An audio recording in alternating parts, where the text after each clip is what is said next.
All right, we're going to start with just lay of the land. We are in the sacred grove, and I want to just honor the first people of this land before we do our ritual here. The people of this land were the Caughnawaga and Susquehanna before they were European settlers. And then the land was settled mostly by Germans in the 1700s. And the school here spoke only German until 1848. That's a long time. So they've only been speaking English in the Dover School District for like 70 years, something like that. So, yeah, so that's a little bit of the history of the place here. There's water and chocolate back here if you need it. There's a bathroom through that door if you need that. So we're going to start by introducing ourselves. And we have this lovely candle here next to Stacy. And do you want to talk about the candle? Sure.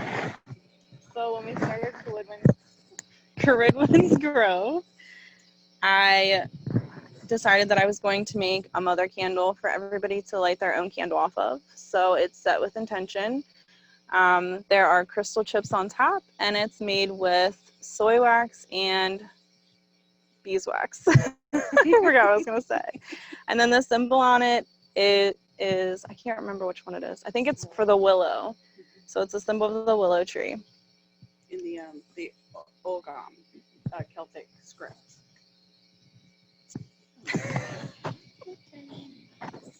Hi, I'm Leandra Witchwood, and where do I start? I own the Witchwood Tea House. So the tea we use in these circles, I create myself. They're all unique blends, and what do I say? The blend that we're going to use today is very specific to Blodeuwedd. I said it. Yes! we're speaking Gaelic here tonight, so it trips me up. Yeah, we came together in this circle to bring women together, to bring people together in ceremony and in ritual so that we could experience divine presence with each other. So that's our purpose here tonight. And I hope you enjoy your time with us, even, if you are visiting us distance. I hope that everybody has a really good time and they can feel the spirit of the earth through them and using the tools we have at hand to experience something bigger than us. Yeah. All right. So I'm going to come around with the mother candle, and you all can light your candles off of it.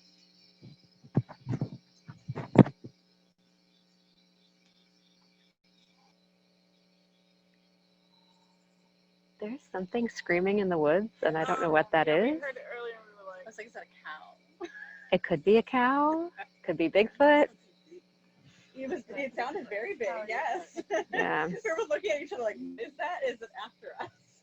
I'm pretty sure it's Bigfoot. Yeah.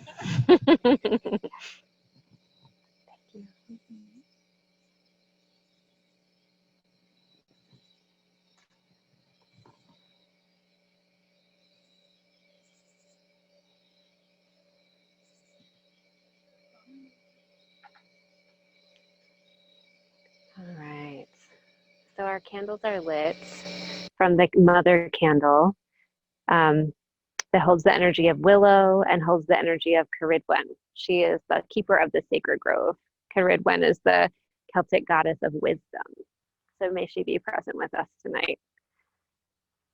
And whenever you're ready, you can return your candles to the table. Unless you prefer to keep it in your lap, you're welcome to do that too. If you're joining us from home, this is a great time to open your sacred space with a candle too. So we're going to begin the story of Blodeuwedd. If you want to just enter your body more fully by bringing your spine nice and tall, letting the shoulders move away from the ears, breathing down into your belly.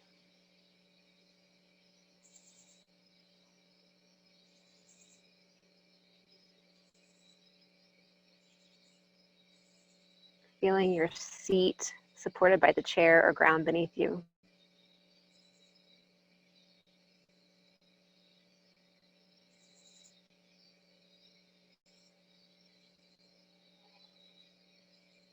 Letting the night sounds come to your ears.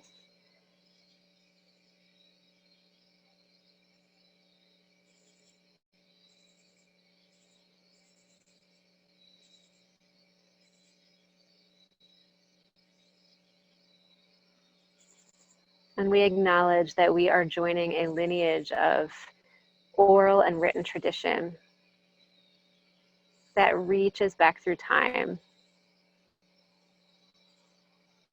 We imagine the cresting wave of history.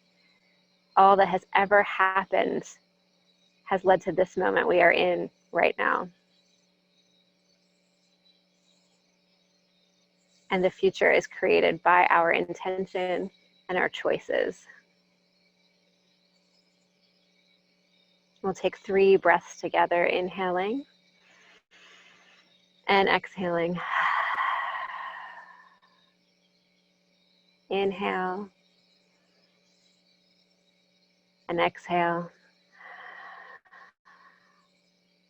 Last time, breathing in and breathing out. And when you're ready, you can come back to the circle, open your eyes, and we will encounter Blodeuwedd. So, the Celtic Goddesses. I don't know why I'm hearing the echo of my own voice. It's her phone. Oh, like I'm trying. I'm hearing myself talk. It's almost ethereal. Yes. Oh, good. So it wasn't super distracting.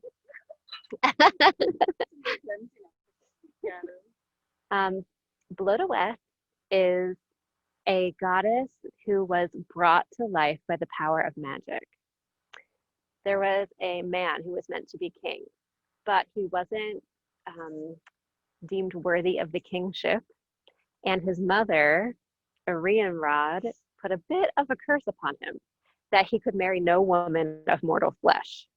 Nor could he have a name, nor could he, like, there was all these things that she put in his way, so he could never claim his kingship. So he got the help of some of his bros, some of his guy friends who happened to be magicians, and together they conjured a woman into a beautiful pile of flowers. They had broom flower and oak flower and meadowsweet flower and cockles and nettles and this pile of beautiful flowers, and they conjured up a spirit of a woman in these flowers. And she came to life, and she was beautiful and radiant. And she, for a while, she was okay with being the wife of this man. But after a while, she started to long for the sun, the warmth of the sun, and to have her roots in the soil. And she started to remember her life as flowers, and something about being made for this man without having any say in the matter began to wear at her, and she became weary. Well, one day a hunter came through the camp that they were staying in, and suddenly he stirred in her those feelings that she had when she was a free, nectar-filled flower, and she fell in love with him. And they had this wonderful love affair, but they had to somehow be rid of her husband. You know, this is a Dateline episode. So it is. Where's Jerry Springer to sort this out? So they cooked up a plan. So her husband, Lula Giffis, he could only be killed in a very certain way. So he had these bros, his friends were magicians, so they had put a spell on him that he could only be killed when he had one foot that was neither on land nor in the sea. He had to, like, he could not be killed during the day or during the night. Like, there were all these conditions that had to be met before he could be killed. So Blodeuwedd got it out of him after a night of seduction she got him to boast about how he could never be killed unless these conditions were met. And she found out exactly what those conditions were. And she set it up that he would meet all of those conditions. And her hunter lover threw a spear and pierced his side. Well, just as he was about to die, his brochacho, the magician, felt the stir of like the mortal danger of his bestie, and he turned him into an eagle and he flew away and went to recover. But Blodeuwedd thought he was killed. Well, long story short, she gets found out for what she did to him, and the magician turned her from the flower maiden, this beautiful dew-covered sparkling maiden that she was, into an owl as her punishment. And so most traditions still, when they tell this story, Blodeuwedd is a wretched creature. You know, she's a warning to all women not to be deceptive, not to turn against your husband. But that's not how I see it. The owl is the crone. She is the wise seer in the dark. She's the keeper of mystery and all secrets. So Blodeuwedd, in searching for her longing, gained night sight. And so she was actually liberated in that story. Yeah, and it was a coming of age story for Blodeuwedd too. Her husband, he ended up figuring out a lot of his shit, and he became king. He found his sovereignty with the land, and he gained his kingship. So we honor Blodeuwedd tonight as the wisdom keeper that she is, and we honor the part of her story that is the story of her husband who was not careful with his magic. He manifested with his own desires only in mind, not thinking at all of the sovereignty of the land, of the life of the plant spirits, and they had their own destiny, and the spirit that was Blodeuwedd's, he conjured without any thought for what she wanted in her own destiny. So that's part of our healing tonight, is understanding that when we manifest for ourselves, that we honor and respect the integrity of all other life and the sovereignty of all other beings in our magic and in our manifesting. So we're going to do a release ceremony with the incense that you'll be taking home with you. We blended this incense for Blodeuwedd, and the ingredients for it are on your jar, but it smells really, really good. And I'm going to light this charcoal brick, and then we're going to just plop in some incense. We're going to pass the bowl, and in the burning of it, we'll be honoring her spirit, the spirit of the land, and releasing the ways that we've been out of alignment with our own integrity, with our own purpose, and coming back into that full alignment so we can manifest powerfully and responsibly and with integrity. And if you want to say anything about what you're releasing, you're welcome to do that. We're going to pass Cerridwen's cauldron around. So as you burn your incense, you can say, I release, whatever you release, but you don't have to do that. It can be very private if you choose. I got kicked out because my mic was sorry. So we might not be able to hear everybody. Okay. It didn't work after all. Technology, I love it. Okay, so we're gonna do that. It's like a hot on your fingers. I'll put it down before it's moving. I know, I'm like, we come later. I gotta do this all the time. She's like, I'm gonna do it freehand. Yeah. I love it. All right.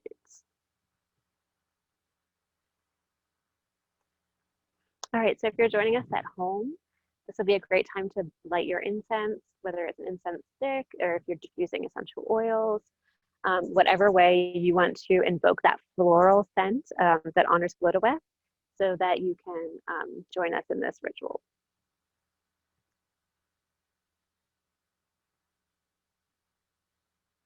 All right. Since we're releasing, I think we'll go, yeah. Do you mind starting us? So that'll be hot. And you can just put a bit of the incense right on that hot charcoal.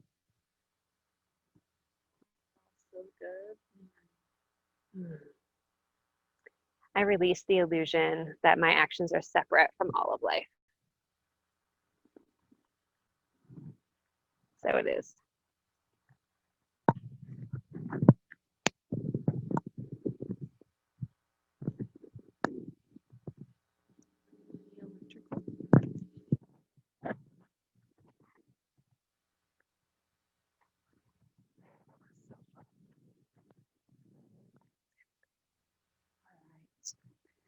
So tonight we are using Blodeuwedd's tea, and each of you have some to take home with you to continue this ritual in your own space.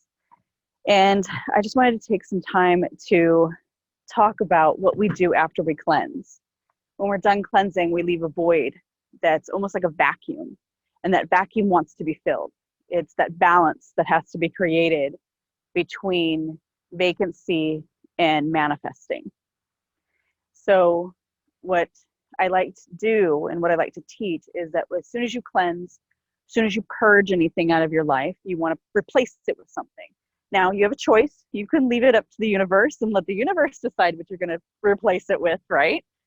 But I prefer to be more intentional with the energy I invite into my space, into my workplace, into my friendships, into everything. Because if you're not focusing on what you want to manifest all the time, or at least majority of the time, then you're being distracted. Or you're inviting energies that are going to be counterproductive to your cause. So we just cleanse something. It's time to put something back. And we're going to do that in the form of tea. Literally, we're going to drink tea to fill that void. And the Blodeuwedd tea, it is filled with flowers, because that's the goddess we are recognizing tonight, a flower goddess, a woman made of flowers. The first ingredient we have is our calendula. And this is Calendula officinalis. And in your tea, you'll find big chunks like this, which this is the ideal way to use your calendula, because the backside of the plant is where your astringent oils are going to be. The petals are beautiful. They're great. They have a benefit, but not as much as if you have the stamen or the stem part attached to it. And calendula, I think, is one of those marvelous plants that is very widely used in folk medicine as well as clinical herbalism, because it has so many amazing benefits. It is, let me go through some of its energetic attributes with you.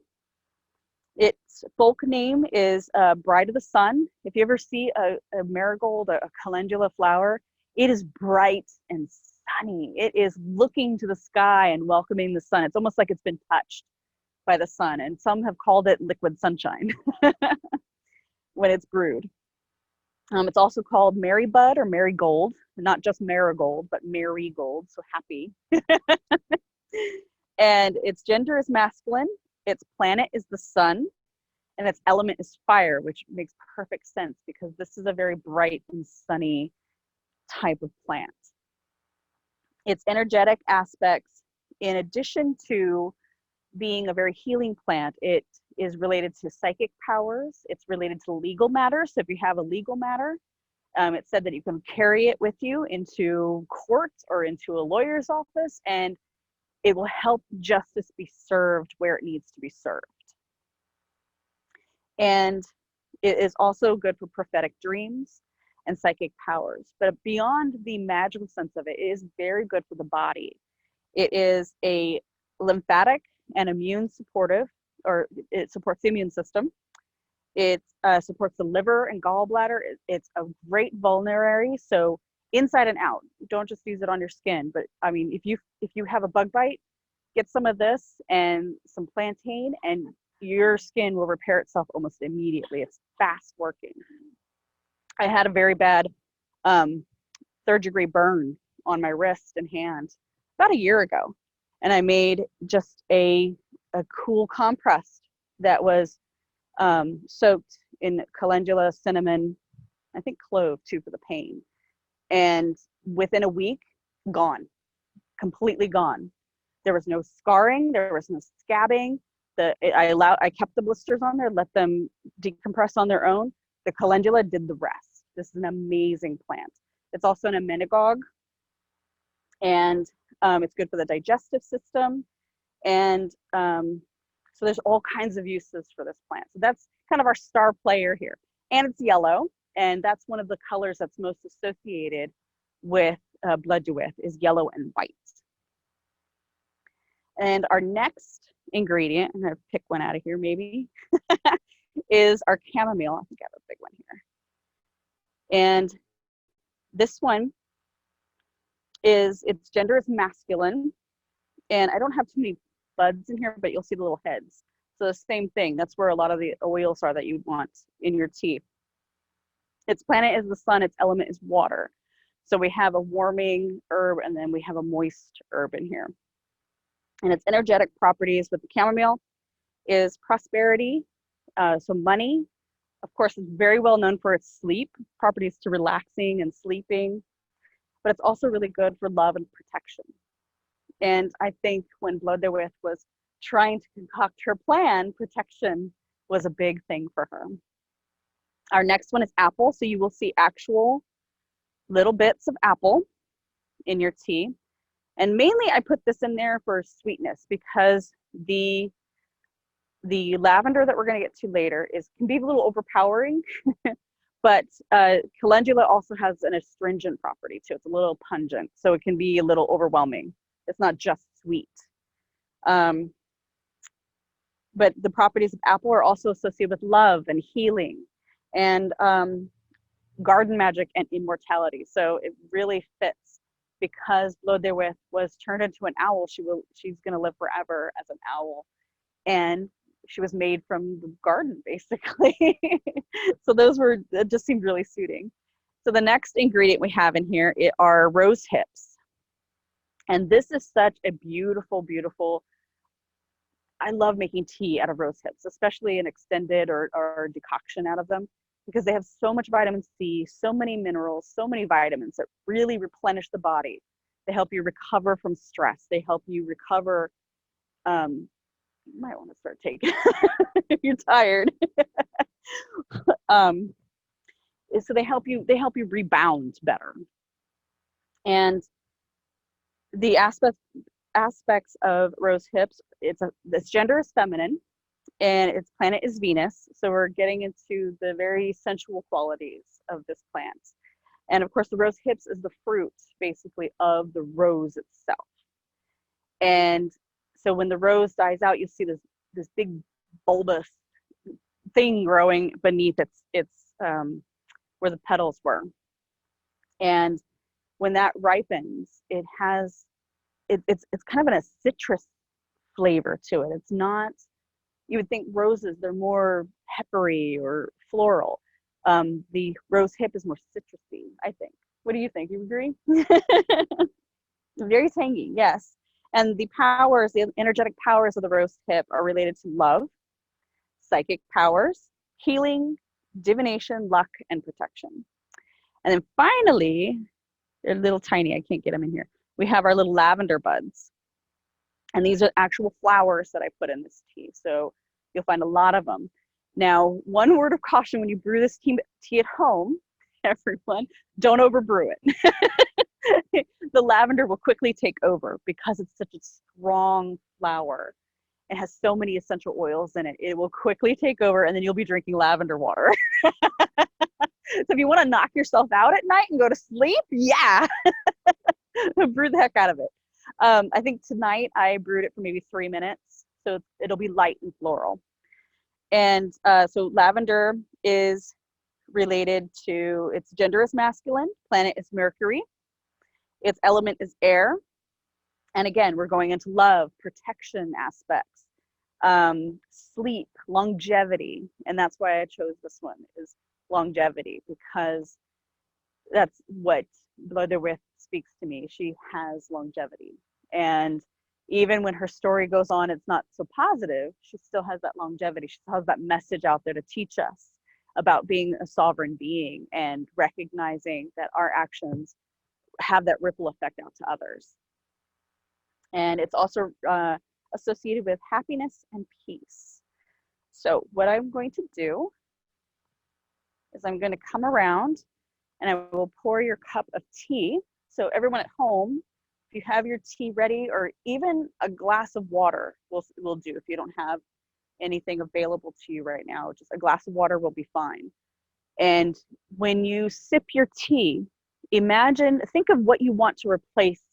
What's going to go in that void? What is going to fill that void that you just cleansed to serve your purpose, to launch you forward and get you to the place where you want to be in the recognition and the manifesting that you're working on? Because if you're cleansing something, you're working towards something, right?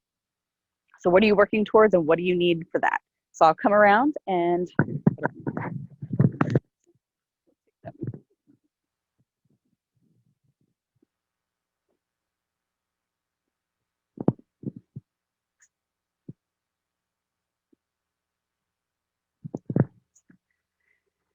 so when you're ready, you can probably cool the tea a little bit. It is a little hot.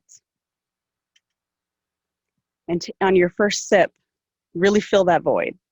And be vigorous about it. Don't be shy.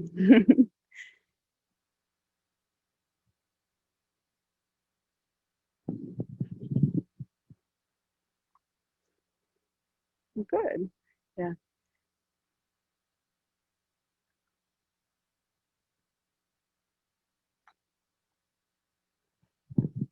All right. Yeah, I'm going to turn it over to Stacy.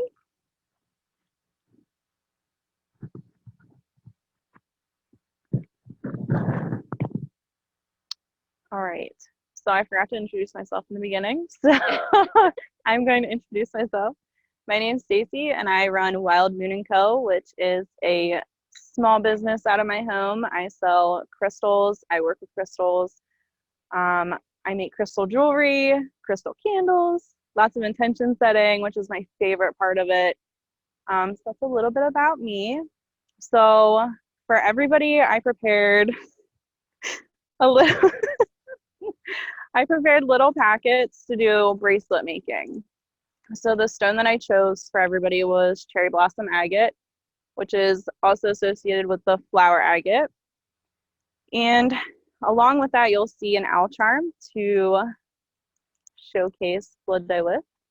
I said it. Yes.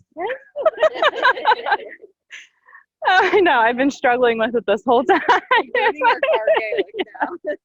This is Welsh, actually. Yeah. So initially I had intended on us making the bracelets together, but because it is so dark, I will spare everyone their eyesight.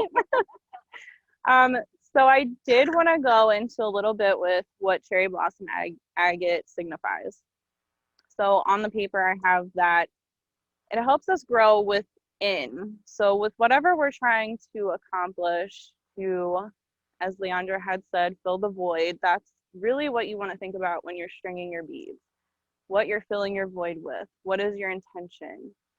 What do you want to manifest? Because agate's really good for manifestation as well. So this is also good for a comfort, motivation, passion. So if you're really looking for something to boost that, and maybe it even has to do with filling your void, that passion that comes back into it. That's really what you want to think about. So because we're not doing the bracelet making, I do want to do an intention setting meditation with you with your bracelets.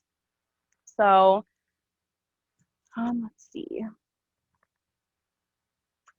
So kind of piggybacking off of everybody else that went, you're going to think about what you want to manifest, what you want to get out of this bracelet. What energies are you looking for? I have a grasshopper. Look at it. That's a, is it? Oh my god. It does. I seen it fly and I was like, oh. All right. Aww. So the intention setting meditation is going to be kind of a visual. So kind of think about what you want to put into the bracelet and what you want from this bracelet, because it's something you're going to carry with you. You're going to wear it, and it's going to help boost your energies. So I want everybody to hold their packet in their hand, and you can take a bead out if you want to connect with it a little better. Everybody's like, yes. And for those of you at home who don't have the kits, you can choose a pre-made bracelet that you want to set an intention into, because it doesn't have to be one that you're making. It can be one that's already made for you, and you can sit there and set the meditation and manifestation into it. You can use stones to do this. I know a lot of people do that. You can pretty much use anything you want to set an intention into. Fascinating. All right, so when everybody's ready, I want you to close your eyes. Take a couple of deep breaths in through your nose, out through your mouth.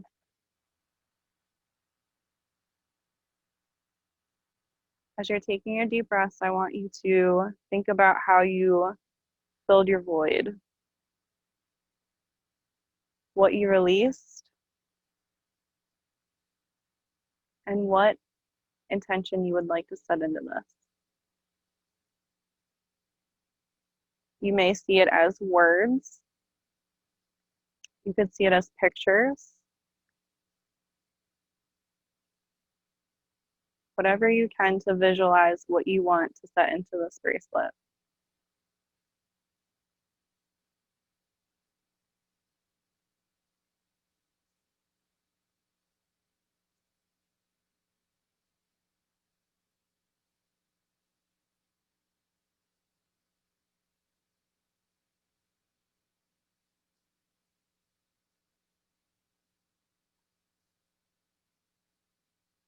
As you see your intention,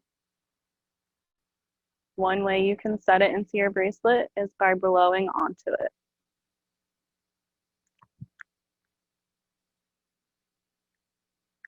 You can hold it to your heart, your core,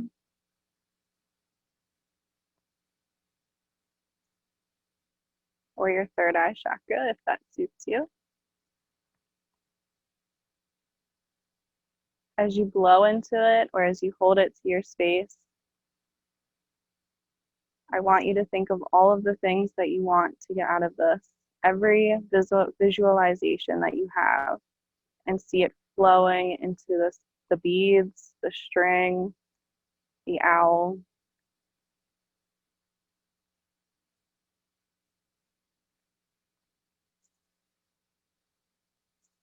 And once you're ready, you can come to.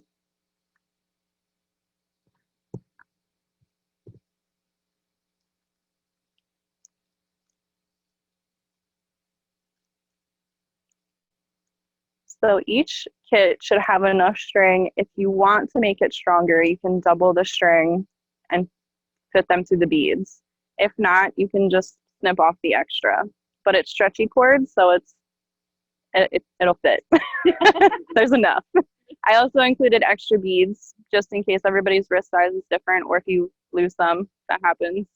I recommend laying down a towel or a tray because they roll away. But as you make your bracelet, just think of your intention and everything that you added into it as you're stringing each bead on.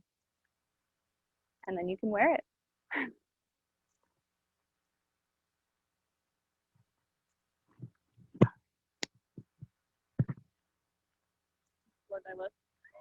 I'm just gonna keep saying it.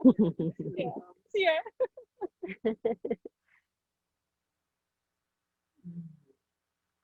So for those of us who haven't made bracelets before, you too, do I just knot the end and then slide, like, is it that like loop knot like that? So you actually want to tie it like a regular knot.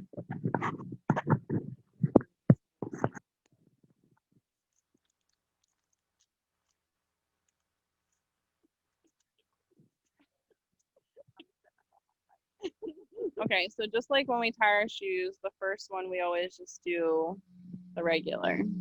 for the second knot, if you want it to stay longer, you do the same as the first, but instead of pulling it through, you want to do it again. So it'll be a double tie. And then you want to give it a pretty good tug, not too hard because you will rip the elastic, but enough that it'll hold. One thing that's good about elastic. He's back. He's back. Yeah, look, he's He really likes you. So yeah, doing the double knot will help it last longer. Doubling the string will help it too. I mean, I've had this bracelet for probably a year and a half, and it's only one thread of elastic, and it's lasted, so it'll hold up. Maybe I'll make another video and post it. I'm gonna tie 'em. All right, Leandra's going to do our tea leaf reading. I can hold it.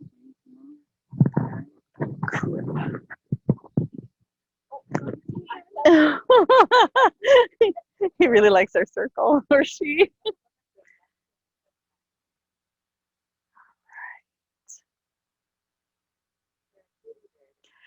No.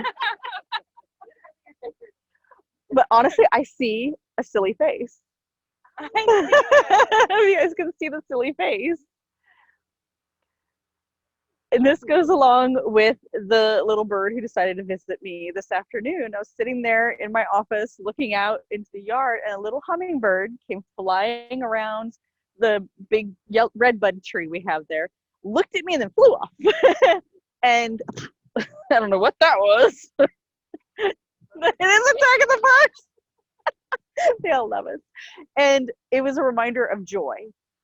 So I think this is just carrying that message to us, having a silly face, don't take ourselves too seriously, and to just have fun and be joyful in life. That's what it's about. That's why we're always cleansing and filling that void, to have something to be joyful about, to enjoy waking up every morning with a smile on our face, loving what we do in our lives. And sometimes that's a process. We have to get there. But I think that's a great reminder to make a silly face at ourselves once in a while.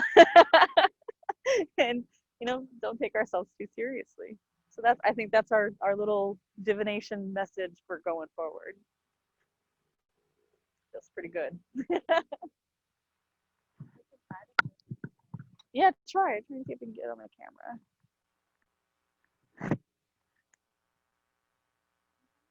A little silly face. Which also, goes into the Blodeuwedd. She was that's her name. That's what her name means, flower face. So it's a flower face in the cup. All right.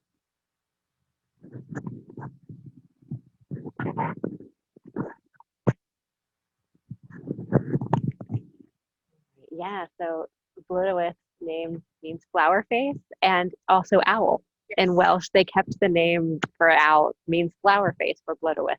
So I thought that was really interesting and strange, kind of. Yeah. Yeah, so it wraps up our ritual for this evening. And, we are in weird times right now. And for those of us who are magical, spiritual seekers, those of us who don't just let life happen to us, but who take responsibility for manifesting the lives that we desire, it's more important for us now than ever to have a lot of awareness about how we're holding our energy. And the reality that some beings may want to use our energy for their own agendas, the way that Lula Giffis wanted to use Blodeuwedd for his agenda. Benignly, he thought he would love her, he'd be a great husband, he really believed it was good for her as it was for him. But who might be trying to use our energy, and how do we stay in integrity? And the best way to use our energy against us is by making us afraid. So let's not be afraid. We're together, we're magical. We've lived lots and lots of times through lots of horrible things, and we're still here. and we will still be here no matter what happens. So, and if we ever feel like fear is getting us, reach out to sisterhood. Sisterhood is the antidote to fear. So we are here for each other. We will do this again in October, October 3rd.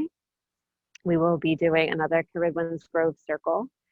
It will be the Samhain edition, even though it will be in the beginning of the month.